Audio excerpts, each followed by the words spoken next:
का सिलसिला।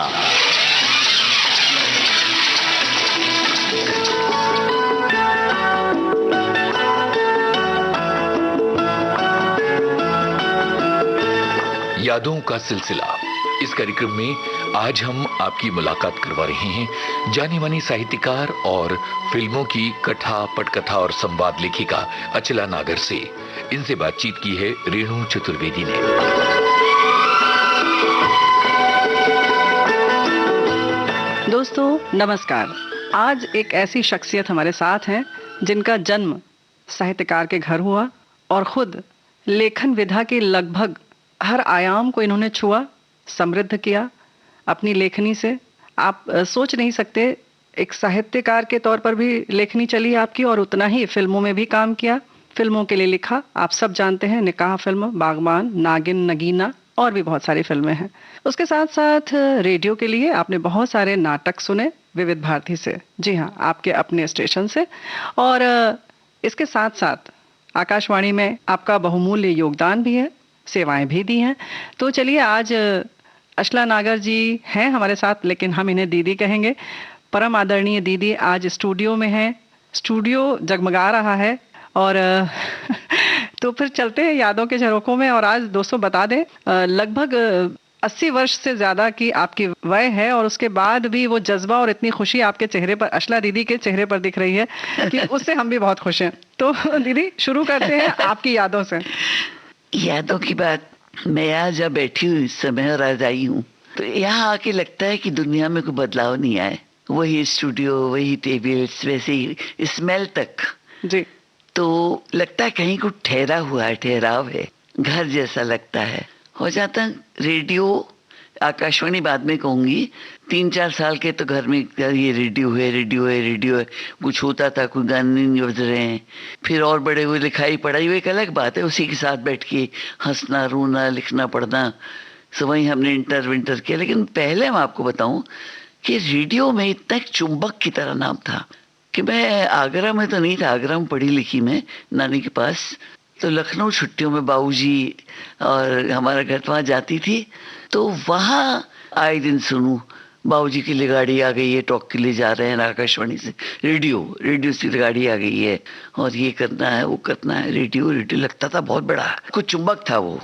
फिर उसके बाद एक बार बच्चों का, मैं वहीं थी छुट्टियों में, तो मेरी माँ जो है खुद कम पढ़ी लिखी थी, लेकिन इतना चैरिटी के, जैसे खुद छठी 12 साल में शादी हो गई, लेकिन वो मोहल्ले के जो बच्चे जो आए, बाजी बाजी हमें लिखना सिखाइए बाजी, तो उनको लिखना पढ़ना 5th क्लास तक की, कुछ मेरी सहेलियां जो लखनऊ में थी वो करती थी।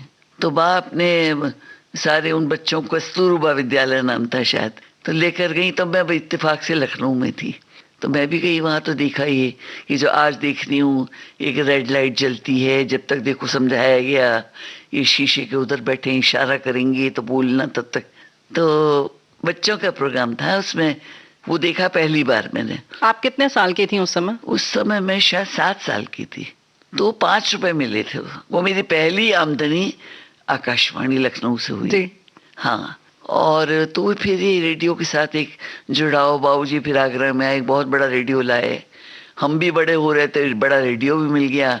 तो उस समय जो सबसे ज़्यादा पसंदीदा, कि उम्र बढ़ रही थी तो बड़ी एक रोमांस भी जुड़ता जा रहा था ज़िंदगी में, तो रेडियो सिलोन था, उसमें गाने बहुत आते थे। फिर आकाशवाणी दिल्ली था, आगरा में कोई स्टेशन नहीं था, उसमें ये न्यूज़ रीडर 2 मेलविल डे मेलो जी और देवकीनंदन पांडे जी, जिनका कि लतीफ़ा आपने भी सुना होगा, ये हमेशा कहते थे ये आकाशवाणी है, अब आप देवकीनंदन पांडे से समाचार सुनिए। तो किसी ने कहा तुम करके दिखाओ, तुम्हारी इतनी पॉपुलैरिटी है, तो ये बोल के दिखाओ कि आप ये देवकीनंदन पांडे हैं।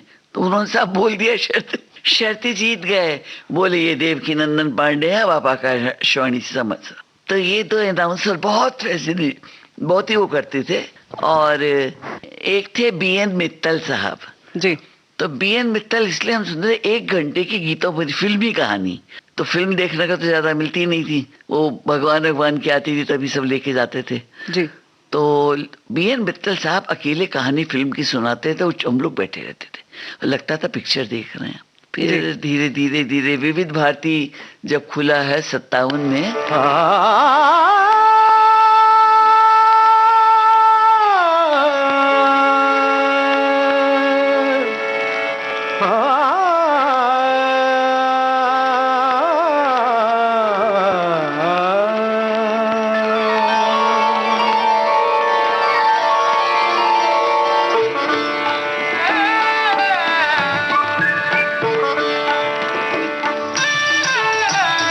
नाच रे मयूरा, नाच रे मयूरा, खोल कर सहस्र नयन, देख सघन गगन मगन, देख सरस स्वप्न जो के आज हुआ पूरा। नाच रे मयूरा, नाच रे मयूरा।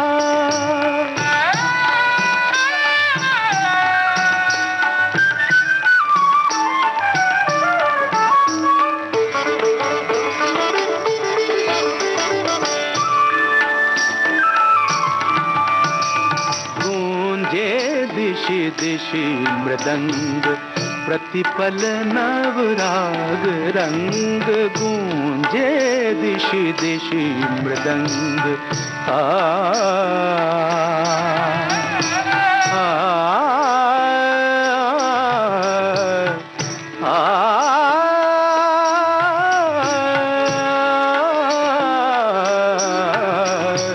गूंजे दिशि दिशि मृदंग, प्रतिपल नवराग रंग।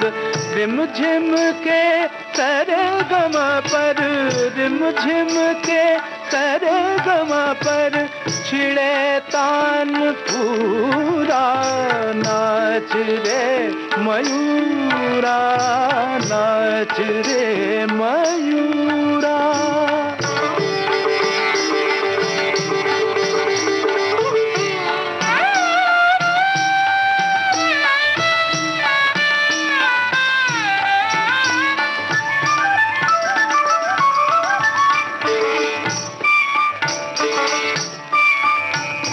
सम पर सम सा पर सा, आ, आ,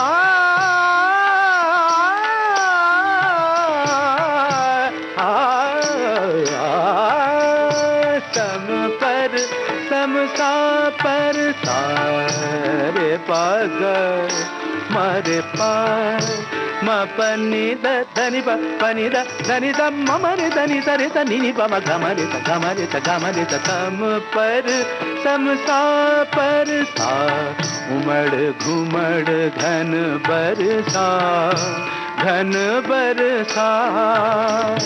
सागर का सजल गान, सागर का सजल गान, क्यों रहे अधूरा।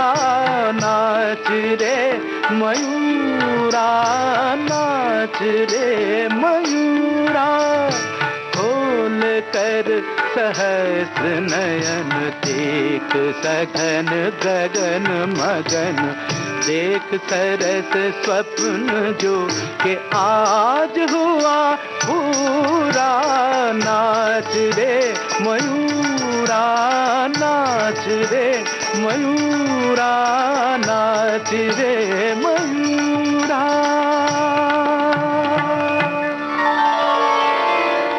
विविध भारती जब खुला है 57 में, तो मैं आगरा में ही थी और वहाँ स्टेशन नहीं था और मैं कॉलेज में पढ़ रही थी, लेकिन लिख रही थी।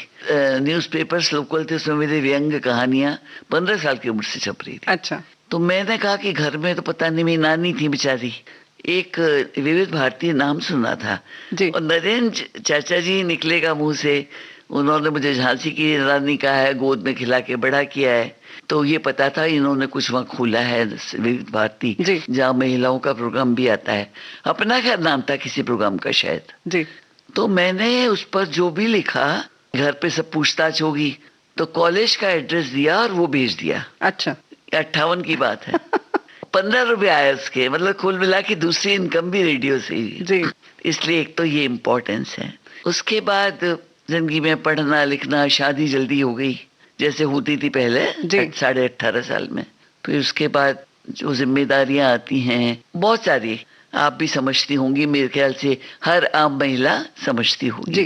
घर का दायित्व, बच्चों का दायित्व। तो फिर बाद में क्या हुआ, आकाशवाणी मथुरा में जब मैं शुरुआत में आई थी तब नहीं था वहां पर जी। तो फिर वहां हो गया। तो वहां से चल के गिरीश चतुर्वेदी जी एक पैक्स थे उस समय, उनके चाचा जी को मैं लखनऊ में जानती थी, भैया जी कहते थे सब, पंडित श्री नारायण चतुर्वेदी जी। और उनका घर, जितने साहित्यकार थे, यशपाल जी, भगवती जी, वो अड्डा था उनका। जी जी। तो वहां तो वो आए, बोले तुम यहाँ हो, तुम यहाँ घर में क्या कर रही हो?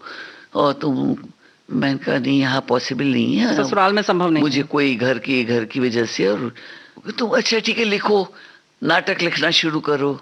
तो वो शुरुआत की। मुझे याद है पहला मैंने लिखा टूना, जादू टूना। जी जी जी। अच्छा। पहला नाटक था जो दूसरी पारी शुरू हुई मेरी, वो टूना। ये दूसरी पारी जो आप बोल रही हैं कितने वर्ष बाद शुरू हुई? 11 साल बाद, पूरे 11 साल बाद। मैंने शादी की 1 साल पहले तो ग्रेजुएशन नहीं हुआ था। तो मैंने बड़ी एक इंटरेस्टिंग बात आप कर रही हैं तो बताऊं, जब शादी हो गई मेरा 1 साल बाकी BSc का, तो एक कोई रस्म होती है जब बहू जाती है तो लाल रंग की थैली, उसमें कुछ भरे थे सिक्के विक्के, तो इसमें हाथ डालो, गिनो। और सब पूरा परिवार बैठा था, ससुर जी भी बैठे हुए थे। तो गिन दिए, जाने कितने रुपए थे, याद नहीं, 73 थे शायद। तो उस पर प्रश्न करते थे बुजुर्ग। बाबूजी ने प्रश्न किया ससुर जी ने कि इसका तुम्हें क्या चाहिए? अंदर से पता नहीं किसने कहलवाया कि मैं जी अपना ग्रेजुएशन पूरा करना चाहती हूँ। क्या बात है। एक पल लगा, उन्होंने कहा ठीक है। तो 1 साल मुझे फिर वापस आगरा आ गई।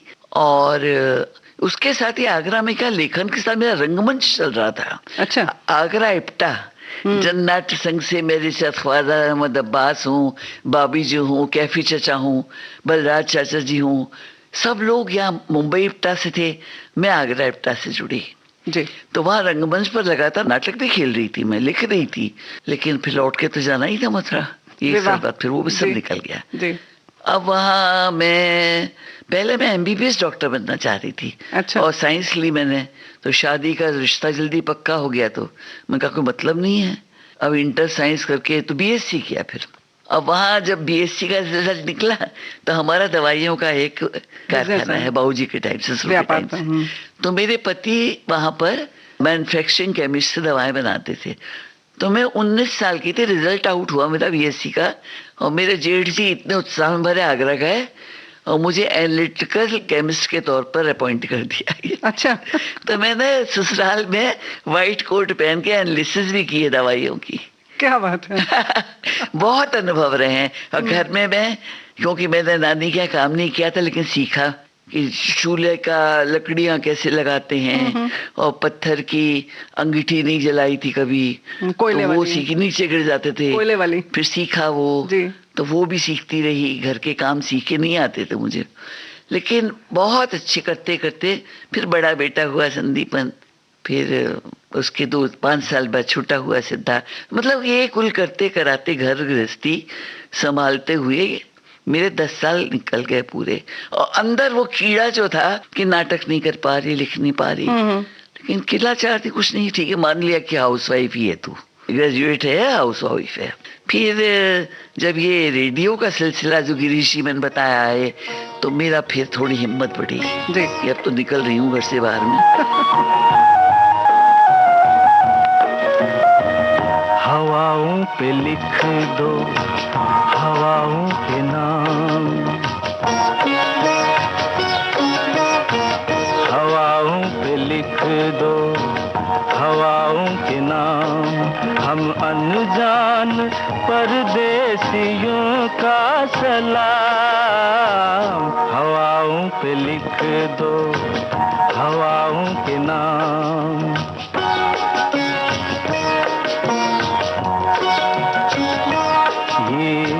किसके लिए है बता किसके नाम,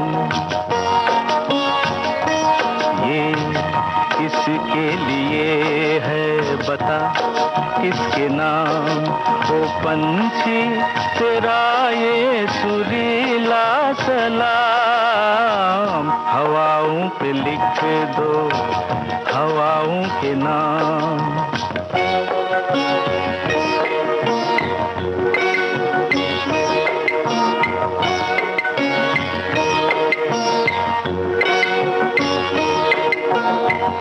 शाख पर जब धूप आई हाथ छूने के लिए, छाँव छम से नीचे कूदी हंस के बोली आइए, यहाँ सुबह से खेला करती है शाम, हवाओं पे लिख दो हवाओं के नाम।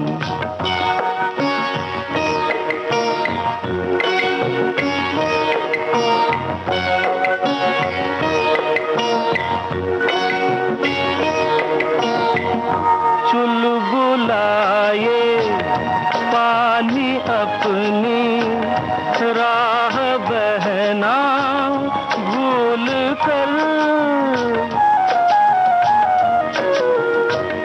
लेटे लेटे आईना चमका रहा है फूल पर, ये भोले से चेहरे हैं मासूम नाम, हवाओं पे लिख दो हवाओं के नाम। हम अनजान परदेसियों का सलाम, हवाओं पे लिख दो हवाओं के नाम। तो मैंने कहा जी मैं एमए करूंगी, ताकि एमए करूंगी तो मैं पीएचडी कर लूं और डॉक्टरेट तो लगेगी, एमबीबीएस नहीं लगी तो क्या हुआ। अच्छा। मैं डॉक्टर स्नातक तो कहलवाऊंगी। इस चक्कर में मैं जो कॉलेज था रेगुलर कॉलेज, तो वहाँ आज एक बड़ा नाम है, मेरे लिए तो छोटा ही है वो बेचारा, अशोक चक्रधर, बहुत बड़े कवि हैं। जी जी। तो वो एमए कर रहा था, उसके साथ ही मैं तो कम से कम 10 साल बड़ी उससे। सुबह 7 बजे नाश्ता वाश्ता दी करके हस्बैंड को बच्चों को भागती थी कॉलेज मॉर्निंग क्लासेस में। तो करते करते प्रीवियस हो गया, फाइनल में आई, कॉन्फिडेंस बढ़ता गया, रेडियो नाटक लिखती चली गई। लोकेश शर्मा जी हमारे यहाँ मथुरा में ही थे उस समय जी। तो वो नाटक डायरेक्ट करते थे, हमें लिखती थी, तो आना जाना हो गया। बी हाई में मेरी वॉइस भी थी, ड्रामा वॉइस भी थी। लेकिन फिर जब मैं फाइनल में आई एमए में, तब तक एक रमेश पुरी थे वहाँ, प्रतिमा पुरी जी बहुत बड़ी जो टेलीविजन की पहली न्यूज रीडर थी। जी जी। उनके पति वो पैक्स होके आए और वो कुछ मेरी आवाज से, मेरे एटीट्यूड से सबसे घर आए मेरे। बोले असला ये फॉर्म भरो, हमारे वैकेंसी आई है अनाउंसर की। मैंने कहा कैसी बातें कर रहे हैं आप। मैंने कहा मैं आकाशवाणी ड्रामे की रिकॉर्डिंग करने जाती हूँ, साथ में कोई भतीजा बैठा रहता है वहां पर 2 घंटे तक फिर बोर होके आते हैं वो, तो मुझे नौकरी कौन करने देगा। बोले देखो मैं कह रहा हूँ तुम घर के लिए, सिर्फ घर के लिए नहीं हो, तुम निकलोगे तो मुझे कहीं पता नहीं मैं कहाँ रहूंगा, पर तुम याद करोगे मुझे। वाकई मैं आरसी पुरी साहब को आज तक याद करती हूँ। अब मजेदार बात यह है कि मदर इन लॉ से शुरू किया, फिर जेठ थे मेरे 2-3, पूछने को गए हम, पूछते पूछते सबसे सब ना कहे ना हाँ कहे कोई। आखिर में पति से पूछा, बोला जैसा तुम्हारा मन हो। अच्छा। अब मन तो ये, मैं भगवान से ये कह के ऑडिशन में गई, लड्डू गोपाल रखे हैं बचपन से पूजा करती हूँ कि मैं फेल हो जाऊं ऑडिशन में, क्योंकि ये पुरी साहब छोड़ नहीं रहे और मैं पास हो गई तो मुझे रोज जाना पड़ेगा। 3 दिन बाद एक फोन था, वो सिर्फ दवाइयों की कंपनी में रखा रहता था, तो बुलाने आया कि आपके लिए फोन आया। तो बोला असला 3 दिन के ऑडिशन में कोई नहीं है, कल जब हो जाए तो उसके बाद कोई मिठाई का पिटारा लेकर आना। वही हो गया जो मैं डर रही थी। तो पास खैर हो गई मेरा आप। अपॉइंटमेंट हो गया। मैंने एक बहाना बनाया कि मैं जी पीएचडी करने को तो एमए कर रही हूँ और अब मैं ड्यूटी लगा दूंगी तो एमए भी फेल हो जाऊंगी। बोले मैं तुम्हारी सारी नाइट ड्यूटीज लगाऊंगा, तुम जाओ कॉलेज। यूँ करते करते मैं आ गई। मुझे याद है 71 में ये पाकिस्तान की वॉर चल रही थी उन जी। दिनों, ब्लैकआउट के दिन थे। जी जी। जगह जगह लैंप में आधे आधे आधे अंधेरा। तो मुझे सिखाया लोकेन जी ने कंसोल क्या होता है, कैसे फेड अराउंड करते हैं। करते करते फिर तो वहां चुकी। फिर मैं आकाशवाणी मथुरा बस ले आती हूँ। वो छोटा स्टेशन था होने की वजह से जी। मैं सिर्फ अनाउंसर थी, लेकिन वो सारे काम ओबीस करने से क्यों इतना एक हट था मुझे कि अनाउंसमेंट के बाद फ्री हूँ तो मैं नाटक के लिए इफेक्ट्स एक सुसाइड का था ले। तो मैंने अपने स्वीपर से सुबह कहा, मैंने कहा देख मैं इस कुएं में पत्थर डालूंगी, आवाज करूंगी, पत्थर फेंक इसमें, इस तरह उसके बाद निकलूं। उसको रिकॉर्ड फ्री किया। में तो ड्रामा इफेक्ट्स तैयार करती थी। 2-3 डिब्बे भर दिए मैंने। अच्छा। तो टाइम बिल्कुल वेस्ट नहीं किया मैंने। इको कैसे करना है तो इंजीनियर आके इको करते थे। तो मैं चुपचाप एक दिन पीछे पीछे खड़ी रही कि कहाँ पे स्कॉट लगाते हैं ये लोग। तो मैं जैसे कविता कविता कविता कविता, मुझे ये लाना है इफेक्ट, जी। कविता कविता कविता, नहीं मुझे करना ही है, ये चाहिए मुझको। तो देखा कि यहाँ से यहाँ लगाते हैं तो वो सीख गई। वो लगा के मतलब बहुत काम किया। ओबीज में जाती थी कहीं भी। देखिए उस समय क्या था, आकाशवाणी मथुरा में स्टूडियो था बस। 6 डिस्ट्रिक्ट थे उससे जुड़े, वहां कुछ नहीं था। अलीगढ़, आगरा, भरतपुर, मैनपुरी, इटावा, ये 5 जगह नहीं थे। ये लोग सब टॉकर्स हमारे यहाँ आते थे।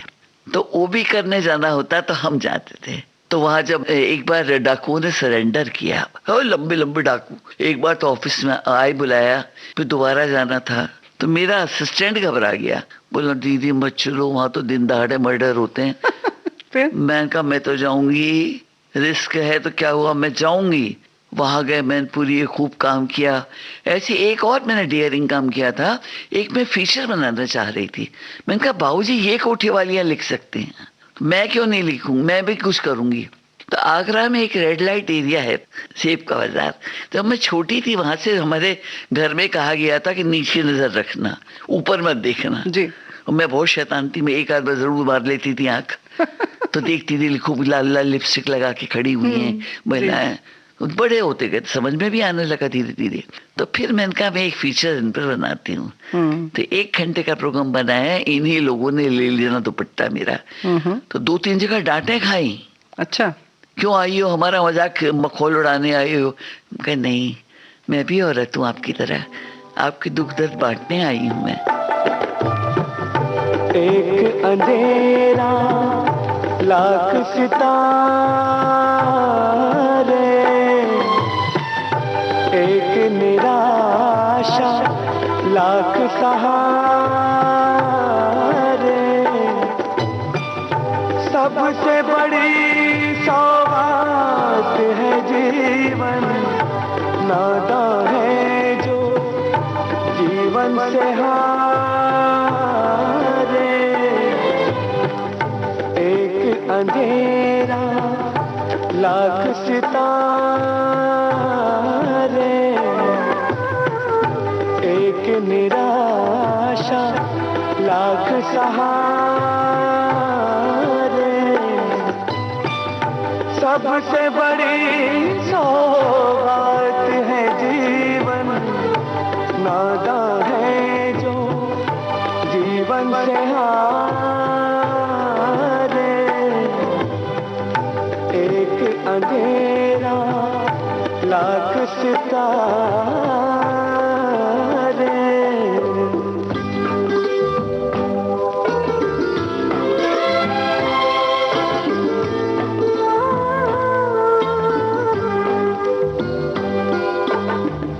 दुनिया की ये बगिया ऐसी, जितने कांटे फूल भी उतने।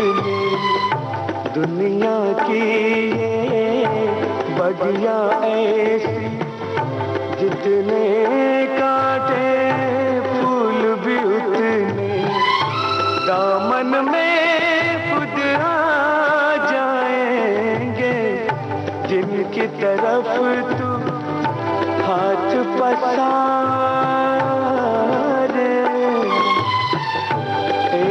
अंधेरा लाख सितारे,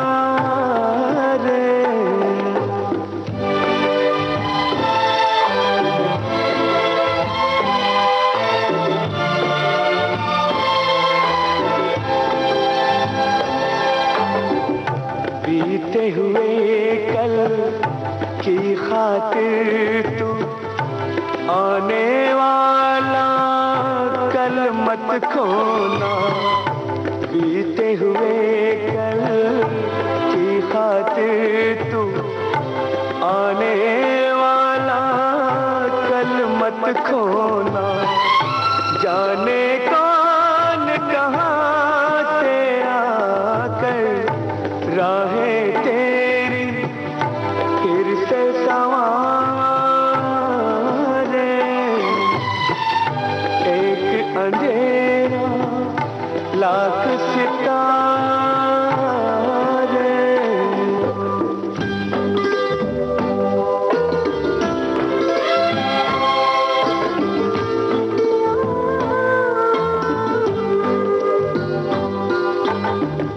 दुख से अगर पहचान न हो तो कैसा सुख और कैसी खुशियाँ, दुख से अगर पहचान न हो तो कैसा सुख और कैसी खुशियाँ, तूफानों से लड़ कर ही तो लगते हैं साहिल कितने प्यारे, एक अंधेरा लाख सितारे, एक निराशा लाख सहारे, सबसे बड़ी सौगात है जीवन, नादा है जो जीवन से हारे, एक अंधेरा लाख सितारे। तो इस तरह के मेरे मतलब शौक बहुत था। कर्मयोगी के साथ हठयोगी थी कि नहीं पूरा करूंगी मैं काम, और इस दिन ये पूरा करके आऊंगी। अब एक दो और बड़े मजेदार बातें तो बहुत होती हैं, करने बैठो तो आप करें तो खत्म ही नहीं होंगी जी। तो मथुरा की ये एक तो ये कि ताजमहल में शाहजहां का उर्स था जी, 300 कुछ सवा था, याद नंबर नहीं है। तो एक तो ये एक्साइटिंग कि ताजमहल देखने तो गए हम, मूनलाइट में गए हैं, ताजमहल में उर्स होगा तो क्या बात है, वाह। रात में शुरू हुआ, एक तरफ सारे कवि बैठे एक चबूतरे पर, एक तरफ शायर बैठे, शुरू हुआ 8-9 बजे, सुबह की लालिमा 5 बजे करीब खत्म हुआ। तो सारे बड़े, नीरज जी, भारत भूषण जी, सोम, ये लोग सब आखिर में पढ़ते थे, नीरज जी सबसे आखिर में पढ़ते थे। तो खत्म हो गया। तो उस समय गुलाबी ताजमहल मैंने देखा पहली बार, क्या बात, 5 बजे की लाली में। एक तो वो नहीं भूल पाती मैं। फिर वहां से क्या हुआ, लौटी तो शाम की ड्यूटी थी, तो बहुत टेप थे। तो वो एक ढलान आई, ढलान पर रिक्शा पलट गया, साइकिल रिक्शा। तो मेरे बड़े हाथ में और सिर में फट गया, ब्लीडिंग वीडिंग हो रही है, सब कह रही है आप घर जाइए, हॉस्पिटल है। मैं कहा नहीं, पहले मैं ये सब लेकर जाऊंगी, ये जिम्मेदारी है मेरी, वहां मुझे टेप पहुंचाना है।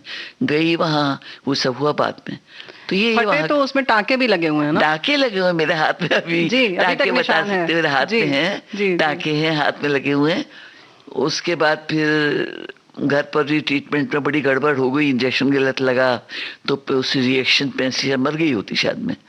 बहरहाल वो हुआ। दो और बड़ी मजेदार बातें हैं। एक बार क्या हुआ कि इतनी सर्दी रहती थी वहां, तो 4:30 बजे रिक्शा आके खड़ा हो जाए, वृंदावन रोड पर, बहुत दूर था। अब मैं उस दिन गई, थोड़ी खराश सी चल रही थी, वहां जाते जाते आवाज पूरी बंद मेरी। अच्छा। अब एक बंगाली थे ड्यूटी अफसर, उनसे मैं इशारे से कहूँ ये क्या बोलता बाबा, ये क्या बोलता आप, तो ये जी अभी अब क्या करेगा, और ये आप एसडी को फोन लगाओ। और मैंने कहा मैं क्या, आवाज बंद हो गई मेरी। तो खैर आपको तो पता ही होगा कि इमरजेंसी टेप होता, बना के रखते हैं। तो वंदनवार पहला तब तक बुला लिया गया। मैंने कहा यार पैसे आ रहे हैं, और मैं इतनी रोती थी, मैंने कहा कैसे लौटेगी। आकाशवाणी से बेचारे आते थे तबला वादक बाबू खां साहब, बाद में निकाह में उनका बहुत बड़ा हाथ मिला। अच्छा। वो पुलटिस लेकर आए, कोई कुछ लेकर आए, इससे ठीक होगा उससे ठीक होगा, बहरहाल बच गई नौकरी। एक और बड़ा इंटरेस्टिंग था, जैसे जो मुझे याद है, तो वो आकाशवाणी एक्चुअली बनाया नहीं गया इतना अच्छा। वो ये था कि शुरू करना चाहते थे, जगह कोई मिलती नहीं थी जी। तो एक टीला था, चांदपुर हाउस, किसी राजा का पुराना, वो पुरानी बिल्डिंग थी, वहां उन्होंने बना दिया था आकाशवाणी छोटा सा। बल्कि एक हमारा अनाउंसर का छोटा सा, एक थोड़ा बड़ा, तो वहां नाटक रिकॉर्डिंग करते थे और दरवाजा खोलते थे, गर्मी कभी कुत्ते भौंकने की आवाज आए, कभी मोर की आवाज आए। अब ऑब्जेक्शन आया, कहा अच्छा ठीक है, तो मोर होगी तो ठीक है, कुत्ते की नहीं आनी चाहिए आवाज, बताइए। हमारे हाथ में कि कुत्ते की आ रही है। इतने मजेदार किस्से। बहरहाल तो मेरी मॉर्निंग ड्यूटी थी, तो रिक्शे में जाती थी, तो काफी पहले एक जगह, दीदी अब तो जा नहीं सकती। मैं कहा क्या हुआ, देखा तो नाव, बोले आ जाओ दीदी आ जाओ। मैं कहा कहाँ आ जाऊं, बोले नाव खड़ी है ना, वहां चली जाएगी आप। अरे पानी भरा था, बाढ़, 78 वो कोई बांध खोल दिया हरियाणा में, तो ऐसी बाढ़ आई कि सीढ़ी सर से इतनी थी कि नाव चली तो उसके लेवल में जो हमारा टीला था वहां पहुंच गई मैं। तो मतलब सुबह ट्रांसमिशन किया, फिर अब वो सुना पानी बढ़ रहा है, तो दिल्ली से फोन आ रहा है बराबर कि उसका क्या है और कैसे हाल है, कौन अनाउंसर, बोले लेडी अनाउंसर है।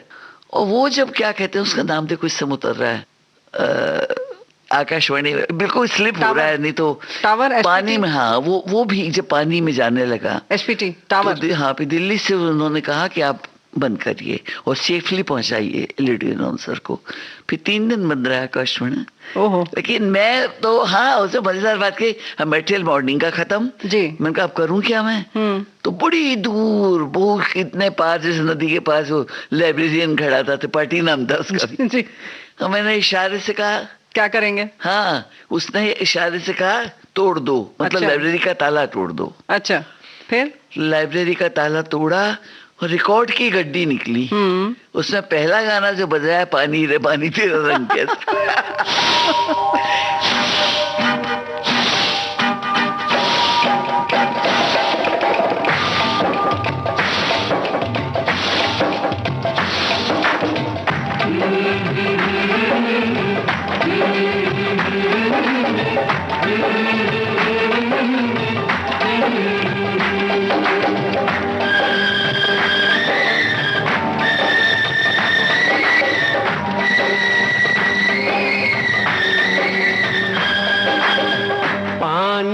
पानी पानी रे पानी तेरा रंग कैसा, पानी रे पानी तेरा रंग कैसा, जिसमें मिला दो लगे उस जैसा, पानी रे पानी तेरा रंग कैसा, जिसमें मिला दो लगे उस जैसा, पानी रे पानी,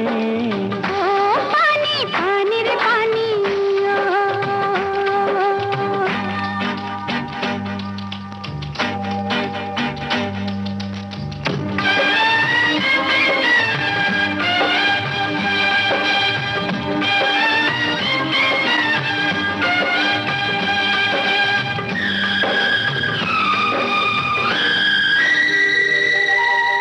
इस दुनिया में जीने वाले ऐसे भी हैं जीते, रूखी सूखी खाते हैं और ठंडा पानी पीते। इस दुनिया में जीने वाले ऐसे भी हैं जीते, रूखी सूखी खाते हैं और ठंडा पानी पीते।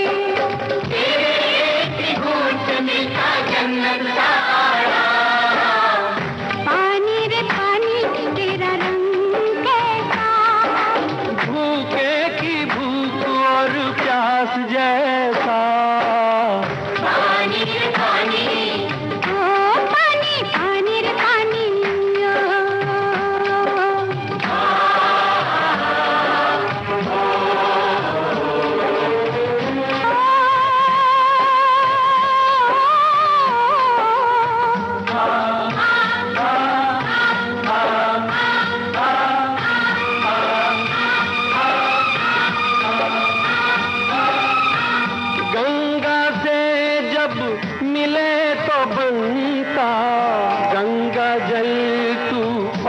सावन, बादल से तू मिले तो रिमझिम रिमझिम बरसे सावन। सावन आया, सावन आया, सावन आया, सावन आया, रिमझिम बरसे पानी, आग ओढ़ कर, आग पहन कर, आग ओढ़ कर, आग पहन कर पिघली जाए जवानी। कहीं पे देखो छत टपकती, जीना हुआ हराम। पानी पानी मेरा रंग कैसा, दुनिया बनाने वाले रब जैसा।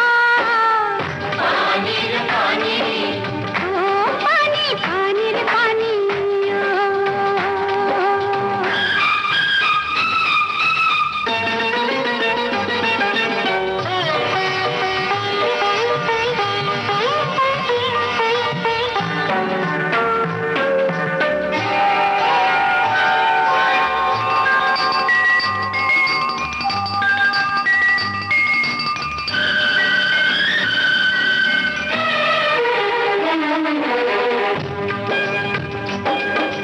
वैसे तो हर रंग में तेरा जलवा रंग जमाए, वैसे तो हर रंग में तेरा जलवा रंग जमाए।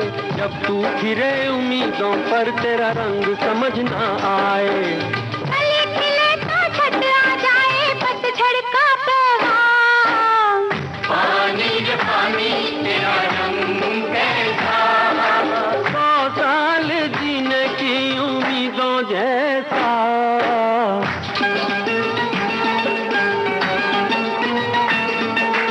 ओ पानी, पानी रे पानी तेरा रंग कैसा, जिसमें मिला लो लगे उस जैसा। पानी रे पानी, ओ पानी पानी रे पानी, तो इतना एंजॉय किया, मैं आपको क्या बताऊं। जी। लेकिन फिर जब फिल्मों से जुड़ा हुआ तो वो तो कहानी दुनिया को मालूम है, उसे दोहराना नहीं चाहती कि कैसे वहां से बुलावा है। मैंने अपना काम कुछ नहीं है, रेडियो के लिए आया तो बुलावा है, फिल्म के लिए तो घर बैठे बुलावा है। रेडियो से आपने क्या क्या सीखा? आप जो कह रही थी कि बहुत कुछ सिखाता है रेडियो। फिर क्या हुआ कि अब जब मुझे बॉम्बे आना था कि मुझे पी.आर. चोपड़ा जी ने कहा कि मेरी फिल्म पूरी होगी तुम आके अपना काम शुरू करो, तो अब ट्रांसफर ही न करें वो लोग मेरा, क्यों, मैं तो कामधेन उगाए थी वहां की जी कि अनाउंसर नाम के, बाकी सब काम करती थी। जी। वो नहीं करेंगे ट्रांसफर।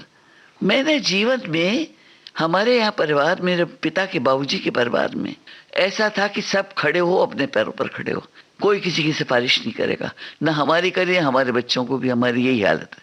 तो मैंने कहा कि एक बार मैंने उस पिता की, अमृतलाल नागर जी की पुत्री होने का लाभ उठाया। एक बार कब उठाया कि अब मैं रुआसी हो गई। मैंने कहा मुझे इतना बड़ा अवसर मिला है मुंबई का और ट्रांसफर नहीं कर रहे, क्या करूं। तो मैं दिल्ली गई। दिल्ली में उस समय थे कृष्णचंद्र शर्मा भिक्खू, हाँ। ये थे गिरजा प्रसाद माथुर, ये सब बाबूजी के चेलों में थे, बैठे रहते थे बड़े घर में जी। तो मैं वहां पहुंच गई, नमस्ते किया पैर छुए, तो एकदम से हाँ बेटा बोलो, अरे कैसे आई तुम। मेरे बोलने के पहले रोना शुरू कर दिया मैंने। तो क्या हुआ, क्या बोलो बोलो। तो बताया ट्रांसफर नहीं हो रहा मेरा, और ये तो इस जिंदगी में एक मौका आ गया है, बस मैं भूल जाऊंगी। बोले नहीं भूलोगी तुम, तो मैं 15 दिन में भेजता हूँ विविध भारती। जी माय गॉड, मैं 15 दिन में, अब पैसे नहीं, आया तो आऊं कैसे। अकेली थी, पति मेरे वैद्यनाथ में, इलाहाबाद में, एक बच्चा जयपुर पढ़ रहा है, एक बच्चा लखनऊ में, छोड़ो आना नहीं किया। ओह तो एक फ्रिज बेचा मैंने अपना, 3000 का फ्रिज बिका। तो वो पैसे एक होल्डॉल और एक सूटकेस लेके, अब ज्वाइनिंग रिपोर्ट, तो ट्रेन इतनी लेट हो गई कि मुझे ज्वाइनिंग रिपोर्ट देखनी थी। तो सीधी मैं ये 2 चीजें लेके और कहाँ बीटी पर उतरी, और तब ये विविध भारती वहाँ चर्च गेट के पास हुआ करता था, तो सामान लेके वहाँ गई, ओल्ड सीजीओ बिल्डिंग। हाँ, और वहाँ ज्वाइनिंग रिपोर्ट दी मैंने, वहाँ जुड़ गई। फिर वहाँ अनाउंसर का ही काम किया मैंने वहाँ पर। आकाशवाणी से आपने कहा कि भाषा और ये सब चीजें हम सीखते हैं, एक पाठशाला है। बिल्कुल, देखिए अब ये इतना जो बताया 10 साल वहां निकल गए, कितना सीखा मैंने। जी। बल्कि ये विविध भारती में जब मैं आई हूँ तो मुझे लगता है तो बच्चों का खेल है, यहाँ तो कुछ करने को काम ही नहीं है, क्योंकि यहाँ तो आप अनाउंसमेंट कर रहे हैं, वो प्रोडक्शन वाला का रिकॉर्ड चला रहा है। अब तो अलग है, मामला अलग है, लिंक होती हैं, डिजिटल है सब आप लोगों का। तो लेकिन जब मैं आई हूँ विविध भारती में तो साथ के मैं वहाँ रिकॉर्डिंग करने वाले प्रोडक्शन वाले होते थे। मुझे लगा ये तो बच्चों का खेल है। ये जो निकाह का प्रोलोग एक है, लोग जगह जगह चलाते हैं, एक रिकॉर्ड के अनाउंसमेंट दूसरे के बीच में लिख दिया था पूरा मैंने। तो इतना मुझे, एक तो समय की पाबंदी इस पाठशाला में कि इतने बजे ड्यूटी पर पहुंचना है तो पहुंचना है, सिर के बल जाओ। दूसरा भाषा का नुक्ता कहाँ लगाना है कहाँ नहीं लगाना, तो ये डिसिप्लिन, ये सारी बातें अगर आप चाहिए तो सीख सकते हैं। इतना ये चीज़ें अगर 2-3 सीख ली आपने और काम करने का शौक भी उसमें आ गया, फिर तो कोई ताकत रोक नहीं सकती आपको किसी भी उत्साह में। देखा है मैं कई बार वीडियो देखी कि गाय होती है, बछड़े का जन्म लोगों की बड़ी हिम्मत करके देखा मैंने कहा वो कैसे बड़ा करती है उसको चाट के, और फिर वो कैसे आराम से खड़ा हो जाता है पैरों पर। तो मुझे लगा कि मुझे समय लगा खड़ा होने, लेकिन फिर जब मैं पाँव पर आ गई तो मैं इतना तेज दौड़ी कि एक बार बाबूजी ने कहा मुझसे, बेटा इतना तेज दौड़ेगी तो ठोकर लगेगी, गिर जाएगी, समय फिर खरा। मैं कहा बाबूजी मुझे 11 साल मेरे बिल्कुल नष्ट हो चुके हैं, मुझे अपने को साथ में लाने के लिए तेज दौड़ना ही पड़ेगा, देखा जाएगा जो। तो मैं से ही कहूँगी कि आगे सबको कहानियाँ मालूम है फिल्मों से जुड़ी, फिर वहाँ भी बहुत ईमानदारी, उस समय भी लोग, अब तो पता नहीं क्या है सिस्टम। मुझे ये कहा गया कि आप जो अनाउंसर होते हैं वो अपनी आवाज़ नहीं दे सकते बाहर। मेरे लिए इतना सुनना ही बहुत सही था।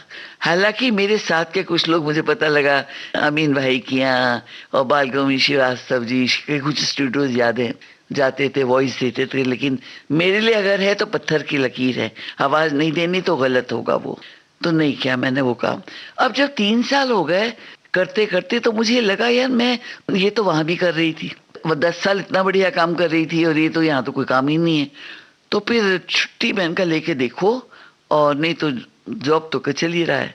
फिर मैंने 15 दिन की लीव ली, तो वो ज़रा जो समय जो साहब थे, अब नाम नहीं लूँगी, वो उन्होंने फिल्मों में कभी बड़ी कोशिशें की थी, वो नाकामयाब रहे थे। बोले आपको फिर विदाउट पे ले लीजिए। मैंने कहा हाँ विदाउट पे दे दीजिए। अच्छा। अब मैं छोड़ के आ गई, तो अब मैं रेडियो की तो बातें लगभग इतनी पूरी हो गई हैं, तो मैंने कहा कि मैं किसे फ़ोन करूं, क्योंकि रेडियो में रहते हुए ही मैं 81 में आई हूँ यहाँ पर, निकाह लेकर आई हूँ। जी जी। निकाह फिल्म मुझे पहले ही साइन हो गई थी जी, और यहीं रिलीज हुई और यहीं 82 में रिलीज हुई, और उसका पहला होर्डिंग दिखाने लोकिन जी मुझे लेकर गए थे। अच्छा। बाइक पर बटा के शोरूम का क्या दिखाना है, बोले देखो तो सही। तो हाजी अली के बाहर जो देखा, आंखें ऊपर उठाई, रो पड़ी मैं बहुत जोर से। मैं कहा मेरा नाम वहाँ का लगा हुआ है। तो वो सारे जैसे पहली बार का मैंने जो प्रसव होता है, उस तरह के हर अनुभव मैंने पहली बार लिए। अभी अलविदा मत कहो दोस्तों, न जाने कहाँ फिर मुलाकात हो, न जाने कहाँ फिर मुलाकात हो, क्योंकि बीते हुए लम्हों की कसक साथ तो होगी, बीते हुए लम्हों की कसक साथ तो होगी, ख्वाबों ही में हो चाहे मुलाकात तो होगी, बीते हुए लम्हों की कसक साथ तो होगी, ख्वाबों ही में हो चाहे मुलाकात तो होगी, बीते हुए लम्हों की कसक साथ तो होगी।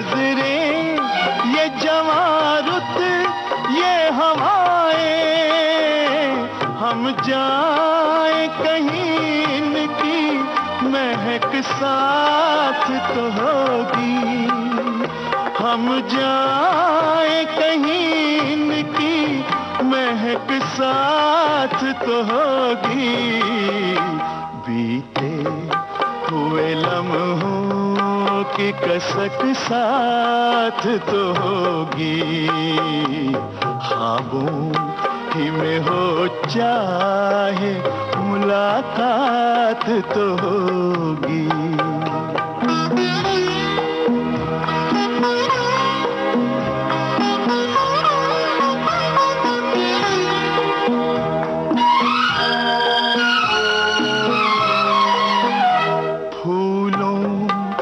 तरह दिल में बसाए हुए रखना,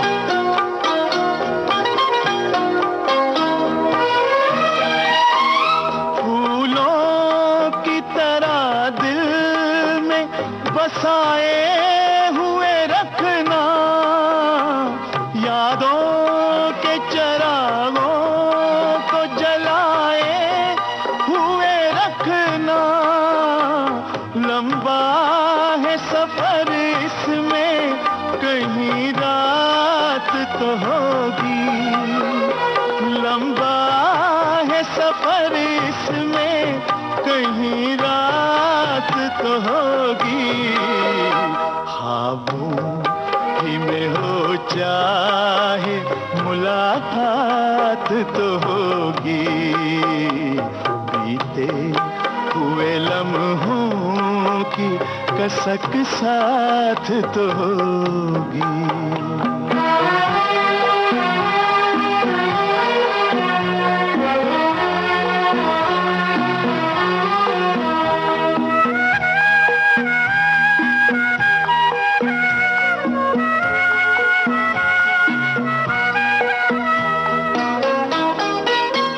ये साथ गुजारे हुए लम्हात की दौलत,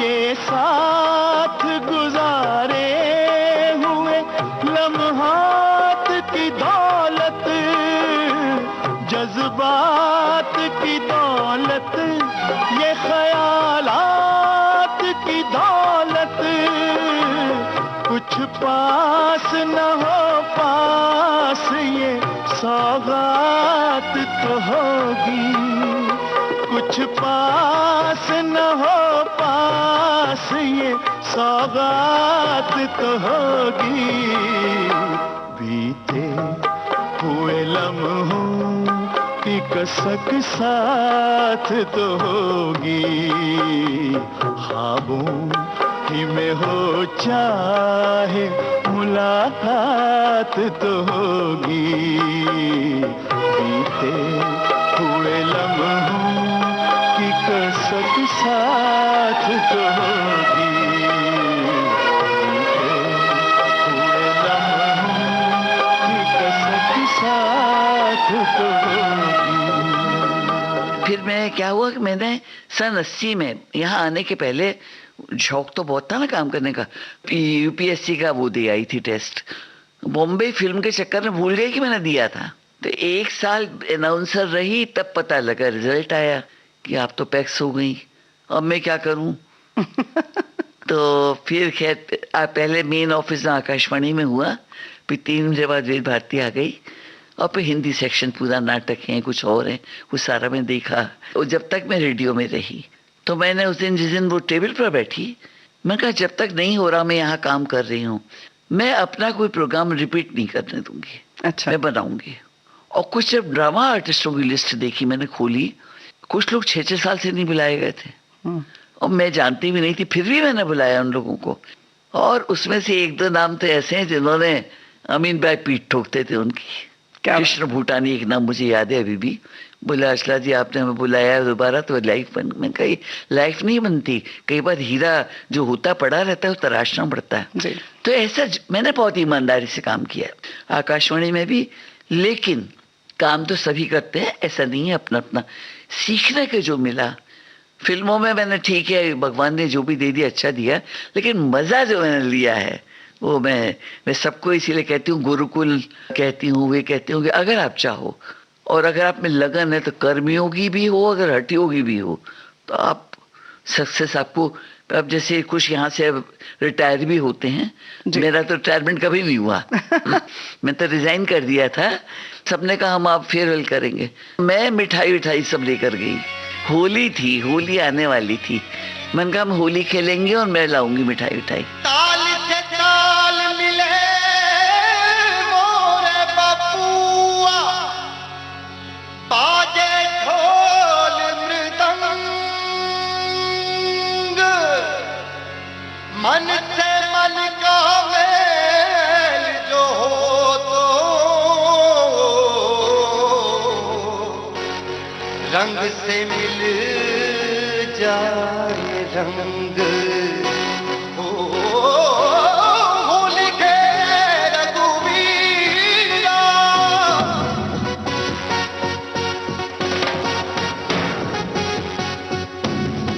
होली खेले रघुवीरा अवध में, होली खेले रघुवीरा, होली खेले रघुवीरा अवध में, होली खेले रघुवीरा।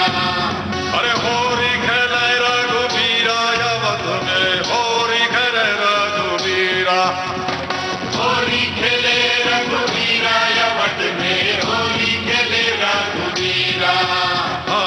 हिल मिल आवे लोग लुगाई, हिल मिल आवे लोग लुगाई, हिल मिल आवे लोग लुगाई, भाई महाराज में धीरा अवध में, होली खेले रघुवीरा।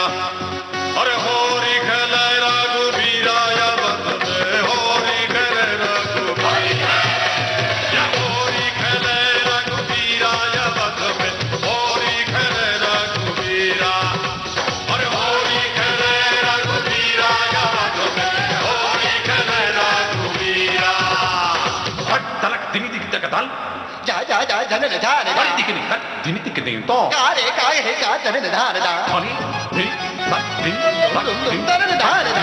दिनी तक दिनी तक दिनी तक दिनी तक दिनी तक दिनी तक दिनी तक दिन दा। तनिक शर्म नहीं आई, देखे नहीं अपनी उमरिया, तनिक शर्म नहीं आई, देखे नहीं अपनी उमरिया। ओ 60 बरस में इश्क लड़ाए, 60 बरस में इश्क लड़ाए, मुखड़े पे रंग लगाए, बड़ा रंगीला सांवरिया, मुखड़े पे रंग लगाए, बड़ा रंगीला सांवरिया। चुनरी पे डाले अमीरा अवध में, होली खेले रघुवीरा।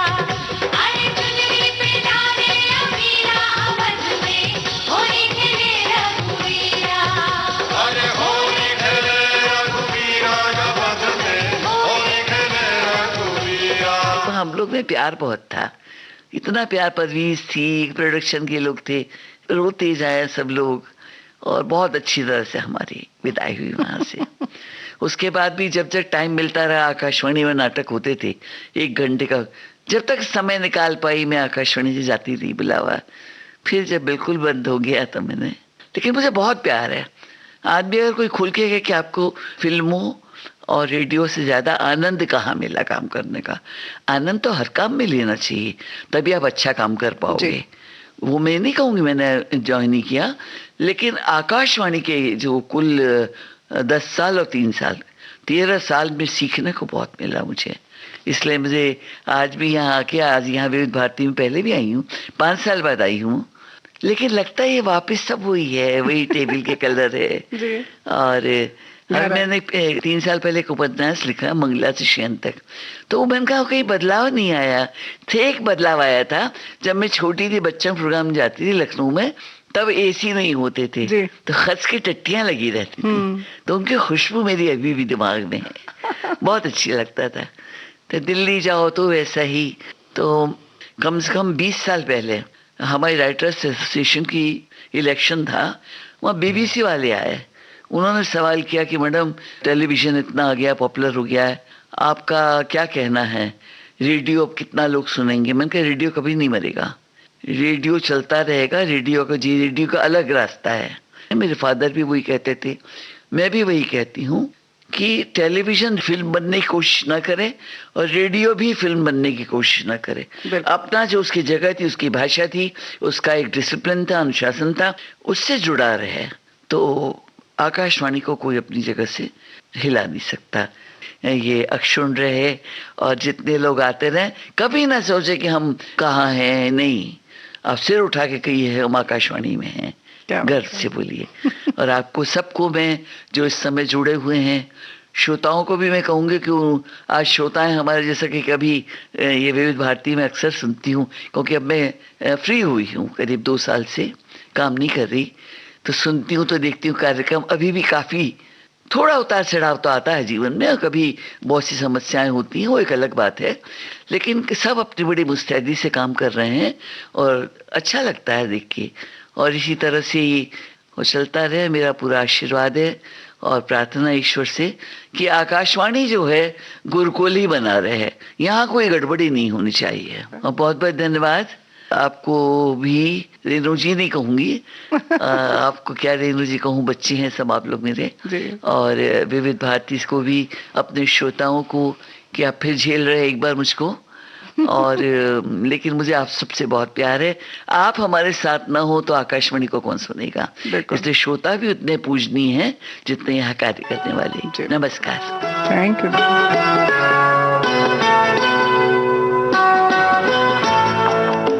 यादों का सिलसिला, इस कार्यक्रम में अभी आपने सुनी जानी मानी साहित्यकार और फिल्मों की कथा, पटकथा और संवाद लेखिका अचला नागर से रेणु चतुर्वेदी की ये बातचीत। रिकॉर्डिंग इंजीनियर विनायक तडवलकर, प्रस्तुतकर्ता जुबैर खान।